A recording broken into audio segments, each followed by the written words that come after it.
हाय दोस्तों, एक बात ज़रूर कहूँगा यहाँ पे। भले ही Son of Sardaar two just because of ये शोज़ वाला एंगल मसला फंस गई है, लेकिन भाई इन्होंने एक बात बहुत ज़बरदस्त करी है।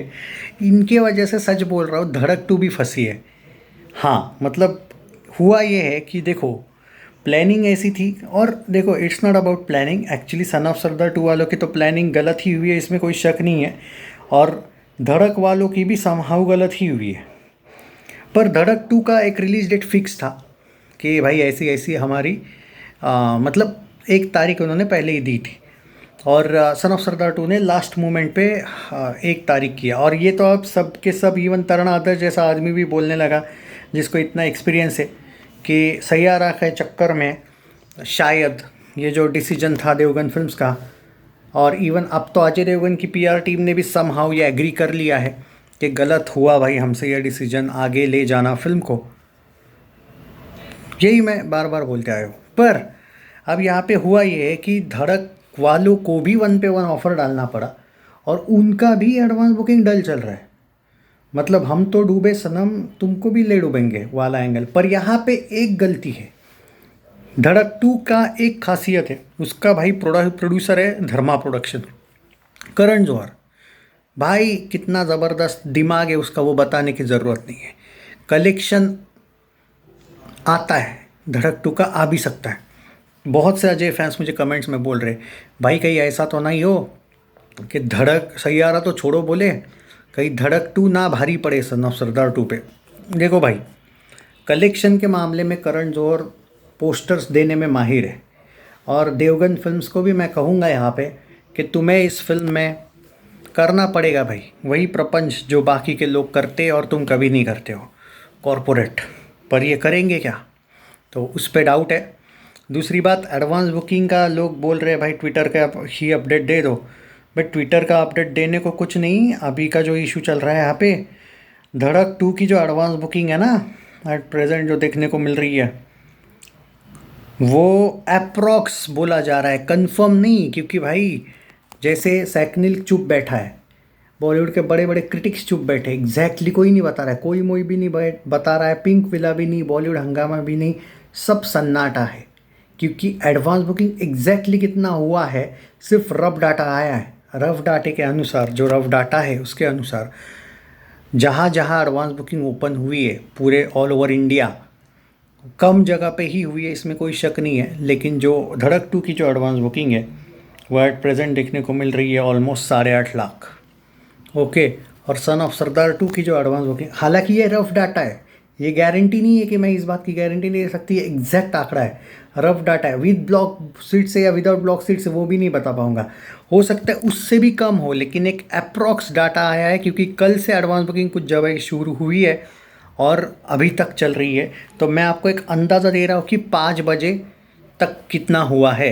इनफैक्ट आप 6 बजे तक ही मान लो, अभी 1 घंटे में कितना ही बढ़ेगा। तो 8.5 लाख की एडवांस बुकिंग भाई, परसों फिल्में आ रही है याद रखना। और धड़क टू का तो फिर भी बजट कम है।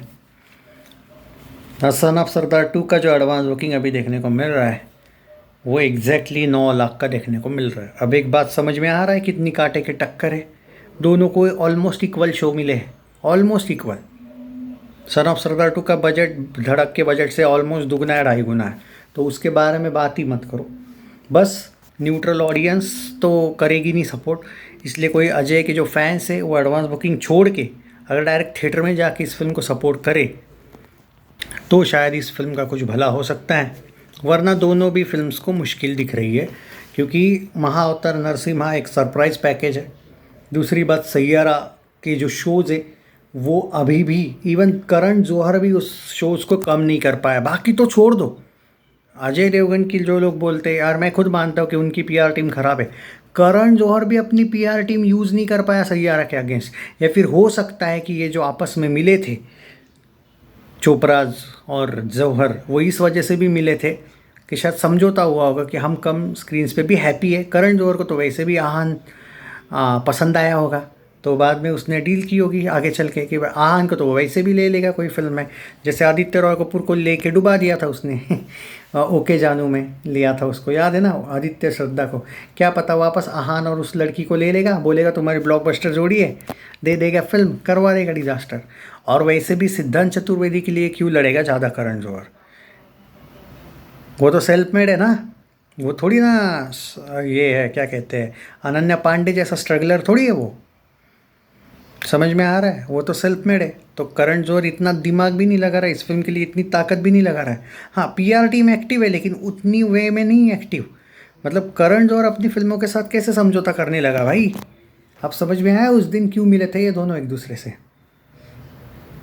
तो आई थिंक ये ईगो प्रॉब्लम है करण जौहर की कि सन ऑफ सरदार 2 की बैशिंग करनी, क्योंकि आज आपने अगर सारे आर्टिकल्स देखे होंगे, चलो ठीक है मुझसे मत पूछो, अपने आप से पूछो, जब आपने आज भी बड़े बड़े जगह पे आपने देखा है कल परसों से कुछ बड़े बड़े क्रिटिक्स क्या लिख रहे हैं, 15K से 1 लाख के ऊपर हो चुका है, देख लो धड़क 2 का हाइप कैसे बढ़ रहा है, धड़क 2 का बुक माई शो इंटरेस्ट ट्रेंडिंग पे है वगैरह। मतलब एक अंदाज़ा बोल रहा हूँ मैं, तो ये है भाई दोनों।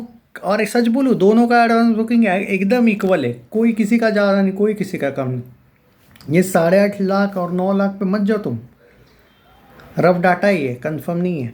पर ये शाम तक छोड़ो यार, अब तो डायरेक्ट डे 1 जो है, अगर यही चलता रहा ना दोस्तों, मुझे तो ये लगता है कि धड़क 2 और सन ऑफ सरदार 2 ऑलमोस्ट इक्वल करेगी डे 1 कलेक्शन।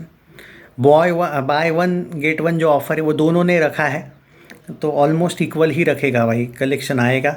कोई किसी को कोई अगर एक 10-15 करेगा और तो दूसरा 5 पे रहेगा, नामुमकिन है। अब मैंने इवनिंग का सोचा था कि आज दूंगा ही नहीं अपडेट, सोचा जाने दो, पर कुछ लोगों के कमेंट आए कि भाई सैकनिल डाटा नहीं दिखा रहा है कोई, अरे कोई दिखाएगा ही नहीं भाई, ये तो ट्विटर पे अप्रॉक्स वाला डाटा आया है, वो भी रफ डाटा है, वो भी कंफर्म वाला डाटा नहीं, वो क्लेम नहीं कर रहे कि ये कंफर्म हुआ है।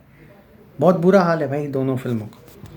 और अब तो रिव्यूज़ पे ही डिपेंड है दोनों फिल्में, और रिव्यूज़ नहीं भाई, अब सच बोलूँ ना, रिव्यूज़ पे नहीं डिपेंड है, ये फ़ैन क्लब्स पे डिपेंड है। अब तृप्ति के फैंस, सिद्धांत चतुर्वेदी, धर्मा प्रोडक्शंस के फैंस वही धड़क 2 का कुछ करेंगे, और जो अजय के फैंस है वही SOS 2 का कुछ करेंगे। अब क्या है बोले, देखते हैं क्या होगा।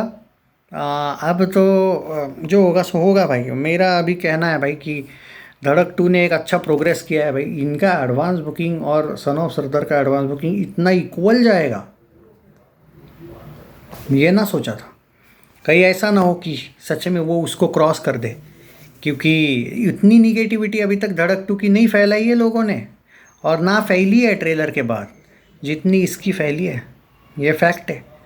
तो आश्चर्य मत लगने देना अगर धड़क 2 एडवांस बुकिंग में आगे जाएगी। तो मैं न्यूट्रल बंदा हूँ, मुझे कोई फ़र्क नहीं पड़ता भाई, बट फ़ैन क्लब्स तुम एडवांस बुकिंग में नहीं पड़े तो भी चलेगा, लेकिन थिएटर्स में फिल्म जाके अगर सच में भीड़ करोगे ना भाई, तो सच में अच्छा होगा। एक एग्ज़ाम्पल दूँ आपको, एक एग्ज़ाम्पल देता हूँ।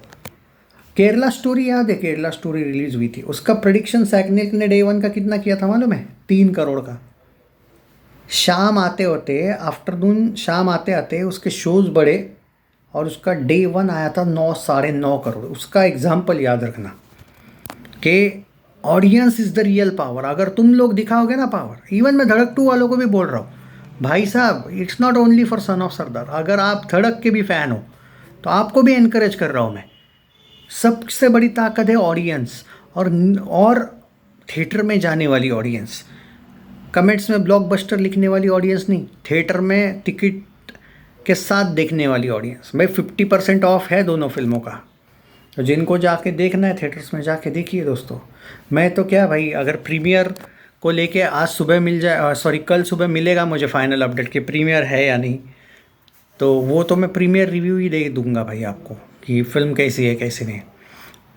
तो दोनों तो नहीं, धड़क 2 को तो मैं परसों ही देखूंगा वैसे भी, बट सन ऑफ सरदार का प्रीमियर अगर है कल, तो कल मुझे सुबह अपडेट मिलेगा, शाम को है या नहीं तो मैं तभी दे दूंगा आपको रिव्यू।